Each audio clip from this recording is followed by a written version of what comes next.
जय हिंद साथियों, कैसे हैं सब लोग। दोस्तों आज हम लोग पढ़ने वाले हैं आर्ट ऑफ टीचिंग का मोस्ट इंपॉर्टेंट क्वेश्चन। जैसा कि हम लोग का क्लास नंबर 15 है, सभी साथी देख सकते हैं। इससे पहले हम लोग 14 क्लास कर चुके हैं। जो भी साथी अभी तक क्लास नहीं देखे हैं वो जाकर के क्लास देखे और उनकी तैयारी मजबूत हो जाएगी। तो दोस्तों आइए हम लोग आज का क्लास शुरू करते हैं। इससे पहले सभी साथियों से एक आग्रह है कि जो भी साथी चैनल को सब्सक्राइब नहीं किए चैनल को सब्सक्राइब कर दे, वीडियो को लाइक कर दे और अपने दोस्तों में शेयर कर दे। देखिए दोस्तों, क्वेश्चन नंबर 1 स्क्रीन पर आ चुका है। सभी साथी क्वेश्चन नंबर 1 को पढ़िए और इसका जवाब कमेंट बॉक्स में लिखिए। और सभी साथी से एक रिक्वेस्ट है कि पेन और पेपर लेकर के बैठे और जो भी क्वेश्चन आपको दिख रहा है उस सभी क्वेश्चन का आंसर अपने पेपर पे नोट डाउन करते जाए और मुझे अंतिम में कमेंट करके बताए कि उनका सही स्कोर कितना आ रहा है। दोस्तों क्वेश्चन नंबर 1 को पढ़िए। शिक्षण की तकनीक किसके द्वारा निर्धारित होती है मेरे साथियों, बताइए। शिक्षण की तकनीक किसके द्वारा निर्धारित होती है? तो ऑप्शन नंबर ए में है शिक्षक का व्यवहार, बी में है शैक्षणिक संस्थान, सी में है मूल्यांकन प्रणाली और डी में है पाठ का उद्देश्य। बताइए मेरे साथी किसके द्वारा निर्धारित होगी? तो ये होती है पाठ का उद्देश्य। Option number D is the right answer. बताइए हमारे कोई भी साथी को जरा सा भी थोड़ा सा भी कहीं भी कोई डाउट तो बेशक कमेंट बॉक्स में लिखिए मेरे साथी। चलिए क्वेश्चन नंबर 2 में आइए। क्वेश्चन नंबर 2 में क्या बोला है? गेस्टाल्ट मनोवैज्ञानिक ने इसे सिद्ध किया है। बताइए गेस्टाल्ट मनोवैज्ञानिक ने किस चीज को सिद्ध किया है? तो हमको जो ऑप्शन में दिया गया है उसी में से छांटना है। ऑप्शन नंबर ए में दिया है बच्चा वस्तु को समग्र रूप से देखता है और फिर उसके हिस्सों को, मतलब बच्चा पहले क्या करता है, समग्र रूप से वस्तु को देखता है फिर उसके पार्ट को, हिस्सों को देखता है। फिर बोला है बी में बच्चा पहले भागों के बारे में ज्ञान प्राप्त करता है और फिर संपूर्ण के बारे में। ठीक है। फिर सी में बोला है आंशिक रूप से सीखना अधिक सार्थक है क्योंकि सीखी जाने वाली विषय वस्तु समझ में आती है। ठीक है। फिर डी में आंशिक शिक्षण के बाद संपूर्ण दृष्टिकोण अपनाया जाना चाहिए। बताइए मेरे साथी इसका सही जवाब क्या होगा? तो इसका सही जवाब होगा option number A is the right answer. इन्होंने सिद्ध किया था बच्चा वस्तु को समग्र रूप से देखता है और फिर उसके हिस्सों को देखता है। ठीक है। चलिए क्वेश्चन नंबर 3 में आइए। सीखने को प्रभावी बनाने के लिए एक लक्ष्य को संदर्भ में सार्थक होना चाहिए। बताइए सीखने को प्रभावी बनाने के लिए एक लक्ष्य के संदर्भ में सार्थक होना चाहिए। क्या होना चाहिए सार्थक? तो ऑप्शन नंबर ए में है पाठचर्या के उद्देश्य, बी में है बौद्धिक विचार, सी में है दूसरों के मानक और डी में है छात्रों की आवश्यकता और उद्देश्य। बताइए मेरे साथी क्या होना चाहिए? क्या सही जवाब होना चाहिए option number D is the right answer. छात्रों की आवश्यकता और उद्देश्य क्या होना चाहिए? लक्ष्य के संदर्भ में सार्थक होना चाहिए। ठीक है। चलिए क्वेश्चन नंबर 4 में आइए। क्वेश्चन नंबर 4 में मेरे साथी क्या बोला जा रहा है? शैक्षिक उद्देश्य के 2 घटक हैं। बताइए शैक्षिक उद्देश्य के 2 घटक क्या हैं? ऑप्शन नंबर ए में संज्ञानात्मक और भावात्मक, बी में है अपेक्षित व्यवहार और शिक्षार्थी का परिणाम, सी में है प्रदर्शन और कौशल, डी में है सामान्य और विशिष्ट। बताइए मेरे साथी, मेरे सखा, मेरे बंधु, इसका सही जवाब क्या होगा? शैक्षिक उद्देश्य के 2 घटक क्या होंगे? तो ये दोनों घटक होंगे अपेक्षित व्यवहार और शिक्षार्थी का परिणाम। Option number B is the correct answer. ठीक है। चलिए क्वेश्चन नंबर 5 में आइए। शैक्षिक उद्देश्यों का वर्गीकरण प्रस्तुत किया गया है। शैक्षिक उद्देश्यों का वर्गीकरण प्रस्तुत किया गया है कब मेरे साथी? ऑप्शन नंबर ए में 1946 में, बी में 1956 में, सी में 1966 में और डी में 1976 में। बताइए मेरे साथी कब किया गया है वर्गीकृत?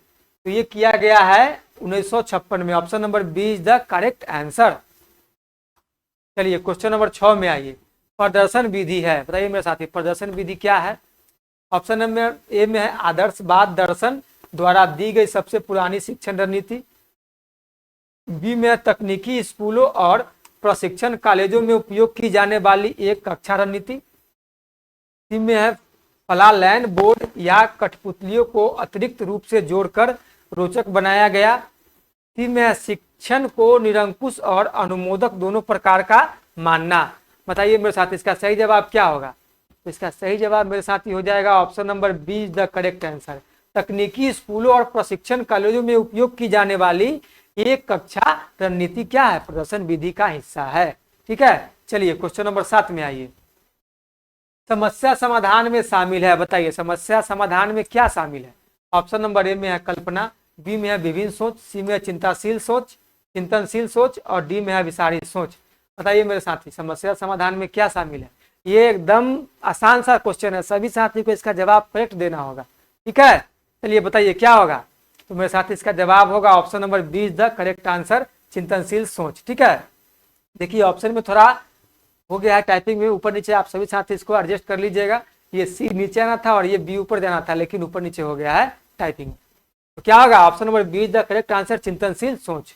चलिए दोस्तों हम लोग क्वेश्चन नंबर 8 देखेंगे। क्वेश्चन नंबर 8 में क्या बोला जा रहा है, छात्र किसके रूप में प्रस्तुत ज्ञान को बहुत आसानी से समझ लेते हैं? बताइए, हमसे पूछा जा रहा है किसके रूप में प्रस्तुत ज्ञान को बहुत आसानी से समझ लेते हैं। तो बताइए मेरे साथी, ऑप्शन नंबर ए में है तथ्य, बी में आंकड़ा, सी में है ग्राफ और डी में है कहानी। तो बच्चों को आप किस माध्यम से चीजों को प्रस्तुत करेंगे कि वो आसानी से समझ ले? मेरे साथी इसका सही जवाब हो जाएगा कहानी। Option number D is the right answer. बच्चों को आप किसी भी चीज को समझाने के लिए कहानी के माध्यम से समझाएंगे, देखते हैं बच्चा का दिमाग में एकदम आसानी से वो चीज गहन कर जाता है, बैठ जाता है। चलिए क्वेश्चन नंबर 9 में आइए। किस प्रकार की पाठ्य योजना अंतर विषय संबंधों को बढ़ावा देती है और छात्र जुड़ाव को गहरा करती है? बताइए मेरे साथी, किस प्रकार की पाठ्य योजना अंतर विषय संबंधों को बढ़ावा देती है और छात्र जुड़ाव को गहरा करती है? क्या होगा इसका सही जवाब? तो ऑप्शन नंबर ए में है अनुक्रमिक पाठ्य योजना, बी में है साप्ताहिक पाठ्य योजना, सी में है दैनिक पाठ्य योजना और सी में है दैनिक पाठ्य योजना और डी में मेरे साथी मासिक पाठ्य योजना। बताइए इसका सही जवाब क्या होगा? तो मेरे साथ इसका सही जवाब होगा अनुक्रमिक पाठ्य योजना। Option number A is the correct answer. ठीक है, क्योंकि ये पाठ्य योजना जो है ये अंतर विषय संबंधों को बढ़ावा देने और छात्र जुड़ाव में गहरा संयोजन प्रदान करती है। ठीक है, चलिए क्वेश्चन नंबर 10 में आइए। पर्यावरण विज्ञान कक्षा में पता लगाएं कि मानव क्रियाएं पारिस्थितिक तंत्र को कैसे प्रभावित करती है और जिम्मेदार पर्यावरणीय प्रथाओं पर चर्चा करना इसका एक उदाहरण है। तो बताइए मेरे साथ इसका सही जवाब क्या होगा? ऑप्शन नंबर ए में है बनाना, बी में है समझ, सी में है विश्लेषण करना और डी में है देखभाल करना। हमसे पूछता है कैसे प्रभावित करती है, जिम्मेदार पर्यावरणीय प्रथाओं पर चर्चा करना इसका एक उदाहरण है। उसका क्या उदाहरण हो जाएगा? तो मेरे साथ ही चीजों पर जब आप चर्चा करते हैं तो क्या होता है, आप चीजों का विश्लेषण करते हैं। इसमें इसका सही जवाब क्या होगा? Option number C is the correct answer, विश्लेषण करना। चलिए क्वेश्चन नंबर 11 में आइए। क्वेश्चन नंबर 11 में आइए। सूक्ष्म शिक्षण में ऑडियो कैसेट एवं वीडियो फिल्म के माध्यम से फीडबैक दिया जाता है। सूक्ष्म शिक्षण में ऑडियो कैसेट एवं वीडियो फिल्म के माध्यम से फीडबैक दिया जाता है। भारतीय परिस्थितियों में ऑडियो और वीडियो के स्थान पर क्या अनुशंसित किया गया है? बताइए, भारतीय परिस्थिति में ऑडियो और वीडियो के स्थान पर क्या अनुशंसित किया गया, उसका नाम बताना है। तो मेरे साथियों आप लोग जवाब कमेंट बॉक्स में लिखिए। ए में है ग्रामोफोन, बी में है फिल्म स्ट्रिप, सी में है मानव पर्यवेक्षक और डी में है मेरे साथी गतिमान। तो क्या अनुशंसित किया गया है भारत में? तो इसका सही जवाब होगा option number C the correct answer, मानव पर्यवेक्षक। क्या होगा? मानव पर्यवेक्षक। चलिए क्वेश्चन नंबर 12 में आइए। सूक्ष्म शिक्षण का घटक या तत्व कौन सा नहीं है? बताइए मेरे साथी, सूक्ष्म शिक्षक का घटक या तत्व इन चारों ऑप्शन में से कौन सा नहीं है? तो ऑप्शन नंबर ए में है विशिष्ट शिक्षण कौशल, बी में है प्रतिक्रिया या समर्थन, सी में है नियंत्रित वातावरण। सही, आप मेरे साथी तीनों बात सही बोल रहा है। डी में क्या? जटिलता। जटिलता नहीं होगा। क्या होगा? जटिलता नहीं होगा। तो हमको नहीं चाहिए, तो question number D is the correct answer. ठीक है, चलिए क्वेश्चन नंबर 13 में आइए। तो बोला वास्तविक कक्षा स्तर जहां शिक्षण अधिगम होता है, वास्तविक कक्षा स्तर जहां शिक्षण अधिगम होता है इंगित करता है। बताइए क्या इंगित करता है? तो ऑप्शन नंबर ए में अति सूक्ष्म स्तर पर, बी में सूक्ष्म स्तर पर, सी में व्यक्तिगत स्तर, डी में उपरोक्त में से सभी। तो मेरे साथी इसमें क्या इंगित करता है?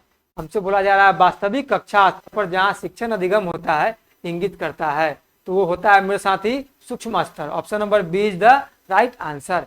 ठीक है, क्वेश्चन नंबर 14 में क्या होगा? छात्रों के अच्छे मानसिक स्वास्थ्य को बनाए रखने के लिए निम्नलिखित में से क्या अधिक महत्वपूर्ण है? बताइए, छात्रों के अच्छे मानसिक स्वास्थ्य को बनाए रखने के लिए निम्नलिखित में से क्या अधिक महत्वपूर्ण है? तो ऑप्शन नंबर ए में पाठचर्या गतिविधि के लिए प्रावधान, बी में अभिव्यक्ति की स्वतंत्रता, सी में रुचियों की विविधता और डी में शिक्षक की भूमिका और विद्यालय का वातावरण। बताइए मेरे साथी क्या होगा? वातावरण। सही जवाब क्या होगा? तो मेरे साथ इसका सही जवाब होगा option number D is the correct answer. हमको अच्छे मानसिक स्वास्थ्य को बनाए रखने के लिए शिक्षक की भूमिका और विद्यालय का वातावरण क्या करना होगा? हमको उस पर अधिक महत्वपूर्ण देना होगा, अधिक आपको बल देना होगा। ठीक है, चलिए क्वेश्चन नंबर 15 में आइए। योजनाओं का क्रियान्वयन एवं निर्णय डैश का हिस्सा है, बताइए। योजनाओं का क्रियान्वयन एवं निर्णय डैश का हिस्सा है, किसका हिस्सा है? ए में है योजना, बी में है आयोजन, सी में है कमांडिंग और डी में है समन्वय।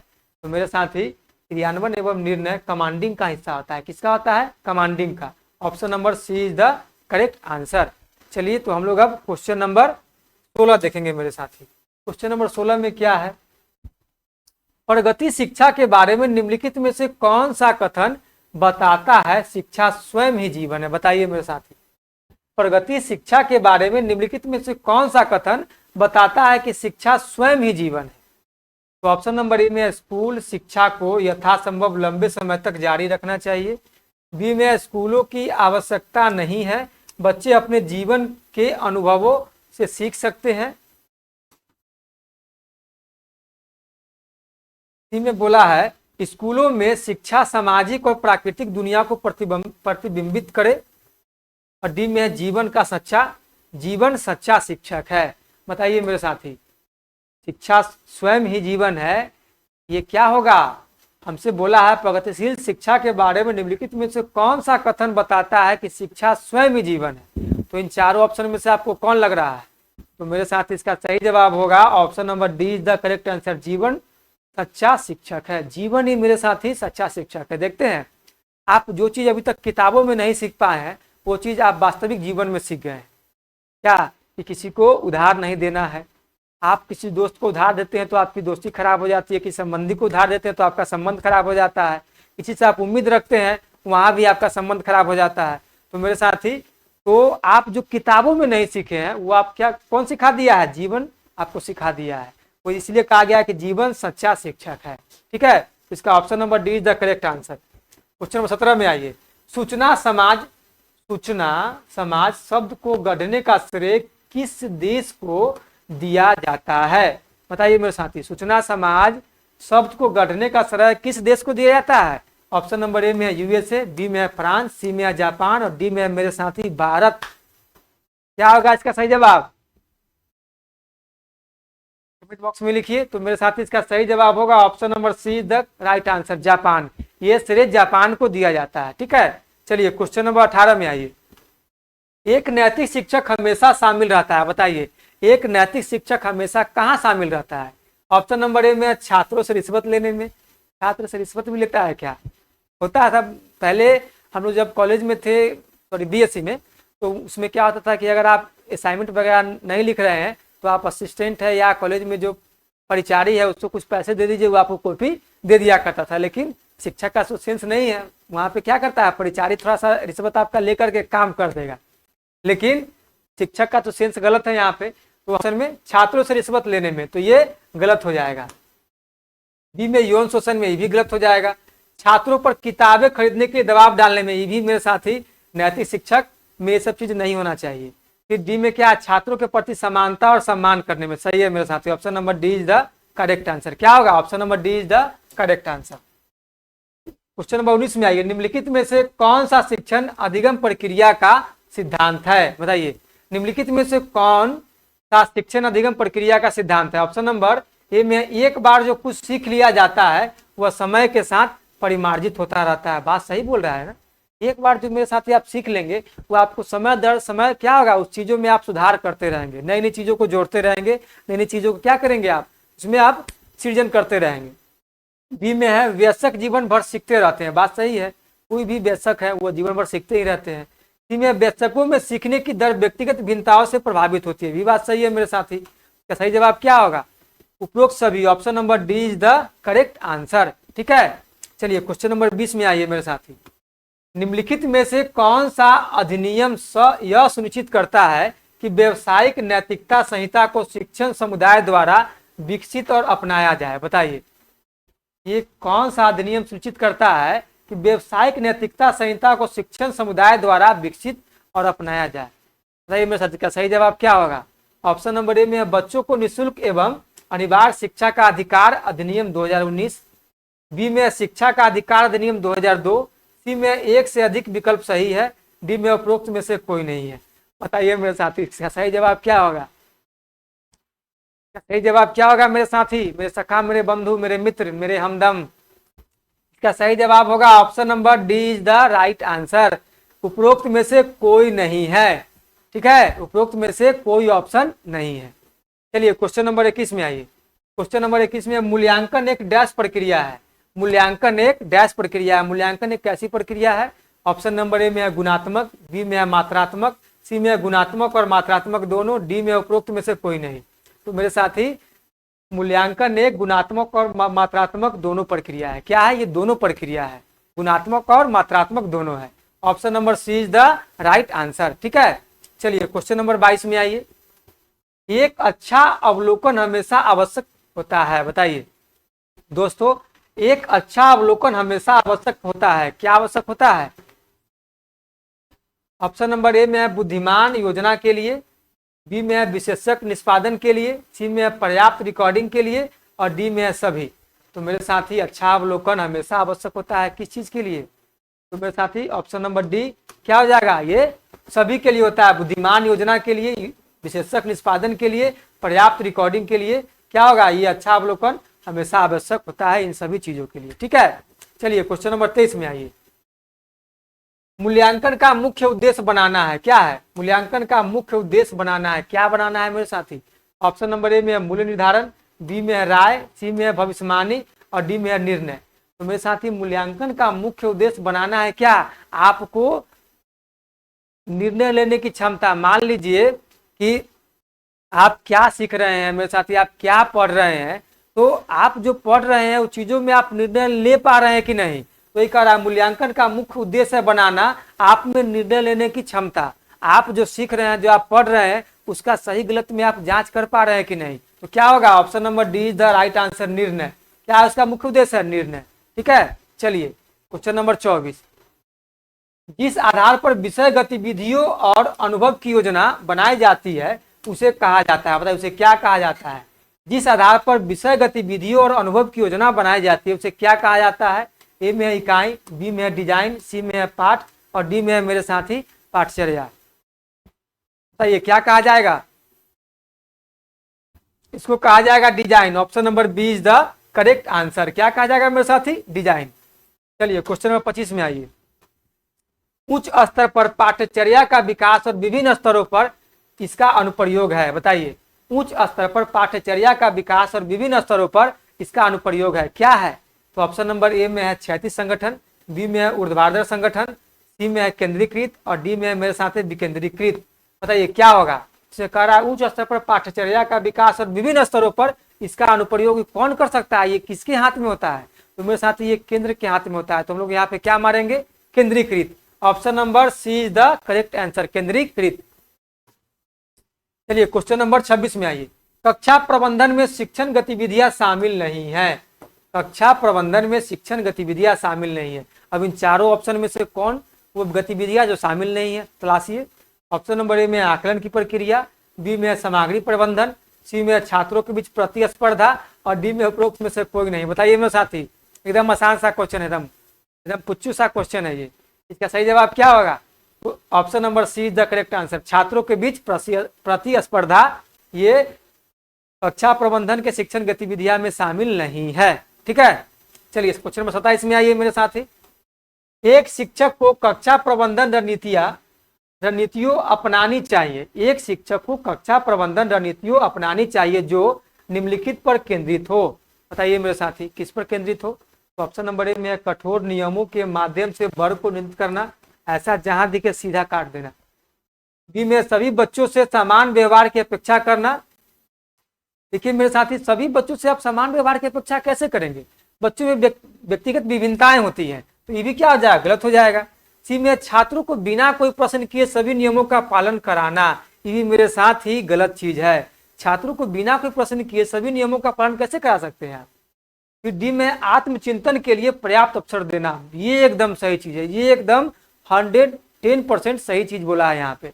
Option number D is the correct answer, आत्मचिंतन के लिए पर्याप्त अवसर बच्चों को देना, ये क्या है? ये बहुत ही मुख्य चीज है। ठीक है, चलिए क्वेश्चन नंबर 28 में आइए। एक किशोर को सत्ता के खिलाफ विद्रोह क्यों करना पड़ता है? एक किशोर को सत्ता के खिलाफ क्यों विद्रोह करना पड़ता है? बताइए मेरे साथी। ऑप्शन नंबर ए में वो सोचता है कि वह काफी परिपक्व है, ऐसा वो कुछ नहीं सोचता है। बी में उसकी विचार और कार्य की मान्यता और स्वतंत्रता चाहता है, वो अपनी विचार मतलब उसकी जगह पर आप अपनी भी कर सकते हैं, चाहे उसकी विचार और कार्य की मान्यता और स्वतंत्रता चाहता है। डी में वह सोचता है कि वह काफी बुद्धिमान है, ऐसा वह कुछ नहीं सोचता है मेरे साथ ही। डी में उनका मानना है कि उन्हें किसी सलाह की जरूरत नहीं है, ऐसा भी वो नहीं सोचता है। उसका सही जवाब क्या हो जाएगा? उसका सही जवाब हो जाएगा option number be the right answer. उसकी विचार और कार्य की मान्यता और स्वतंत्रता चाहता है, वो चाहता है कि उसके विचार उसके कार्य को मान्यता मिले और उसके विचार में क्या करे, लोग स्वतंत्रता प्रदान करे ताकि वो खुल के चीजों को कर सके और अपने जो भी इच्छाएं हैं वो आपके सामने प्रस्तुत कर सके। ठीक है, इसका सही जवाब होगा option number B is the correct answer. चलिए क्वेश्चन नंबर 29 में आइए। मानचित्र पढ़ने के लिए आवश्यक कौशल में शामिल है, बताइए मानचित्र पढ़ने के लिए आवश्यक कौशल में शामिल है, वो कौन सा कौशल है जो शामिल है इसमें? तो दोस्तों ऑप्शन नंबर ए में अभिव्यक्ति क्षमता को आकर्षित करने के लिए उत्कृष्ट संचार कौशल। बी में स्थानों दूरियों और दिशाओं की सापेक्ष स्थितियों को समझने की क्षमता। बी उसका सी में है उत्कृष्ट ड्राइंग और पेंटिंग कौशल। सी में ग्लोब पर गणना और स्केच पदों का उपयोग करने की क्षमता।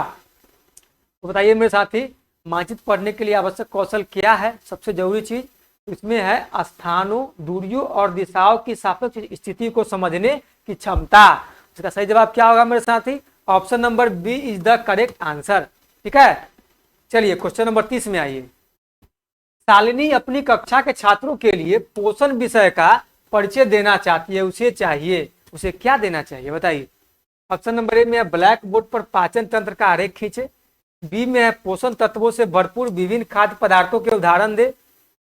सी में विभिन्न प्रकार के खाद्य पदार्थों को दिखाने वाले चार्ट का उपयोग करें। क्या है मेरे साथी? विभिन्न प्रकार के खाद्य पदार्थों को दिखाने वाले चार्ट का उपयोग करें। डी में छात्रों को अपने टिफिन बॉक्स खोलने के लिए कहे, सामग्री देखे, उसके बाद उसका स्पष्टीकरण। बताइए मेरे साथ इसका सही जवाब क्या होगा? तो मेरे साथ इसका सही जवाब होगा option number B is the correct answer. पोषक तत्वों से भरपूर विभिन्न खाद्य पदार्थों के उदाहरण दे।